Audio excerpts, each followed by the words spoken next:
തമസ നദിക്കരയിൽ ആളുകളെ കൊള്ളയടിച്ച് ജീവിച്ച രത്നാകരൻ എന്ന കാട്ടാളൻ സപ്തർഷികളുടെ ഉപദേശമനുസരിച്ച് രാമനാമം ഉരുവിട്ട് വാത്മീകാവൃതനായി വാത്മീകത്തിനുള്ളിൽ വെച്ച് മുനിയായി വാത്മീകിയായി മാറി. തനിക്ക് ശ്രീരാമനെ അറിയില്ലെന്ന പ്രശസ്ത റാപ്പർ വേടന്റെ പ്രസ്താവന യഥാർത്ഥത്തിൽ ധർമ്മതത്വം നഷ്ടപ്പെട്ടുകൊണ്ടിരിക്കുന്ന ഈ കാലത്ത് ശ്രീരാമ ധർമാദർശങ്ങളുടെ പ്രാധാന്യം ഓർമ്മിപ്പിക്കുകയാണ് നമ്മെ.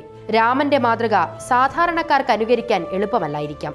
എന്നാൽ ശ്രേഷ്ഠന്മാർ ഏറ്റവും ഉത്തമമായ മാതൃക കാട്ടിയാൽ മാത്രമേ സാധാരണക്കാർ കുറച്ചെങ്കിലും അത് സ്വീകരിക്കുകയുള്ളൂ. സാമൂഹ്യ സേവനത്തിലും ദേശസേവനത്തിലും ഏർപ്പെട്ടിരിക്കുന്നവർ ഒരിക്കലും വറ്റാത്ത പ്രചോദനമായി നിലകൊള്ളുകയാണ് ശ്രീരാമചരിതം. ജീവിതത്തിൽ നമ്മുടെ കർത്തവ്യ നിർവഹണത്തിനിടയിൽ പല വെല്ലുവിളികളെയും നമുക്ക് നേരിടേണ്ടി വന്നേക്കാം. അപ്പോഴെല്ലാം എന്തൊക്കെ ത്യാഗം സഹിച്ചായാലും ധർമ്മം നിർവഹിക്കാൻ നമുക്ക് കഴിയണം. അതിനുള്ള ഉൾക്കാഴ്ചയും പ്രേരണയും രാമചരിതം നമുക്ക് പകർന്നു തരുന്നു. അതുകൊണ്ട് തന്നെ രാമനെ അറിയാതെ രാമായണം ഗ്രഹിച്ചവർ രാമനാമം ഉരുവിട്ട് അജ്ഞതയുടെ ഇരുട്ടിൽ നിന്ന് പുറത്തു വരേണ്ടതുണ്ട് ഉടനെ തന്നെ. ജയ് ശ്രീറാം.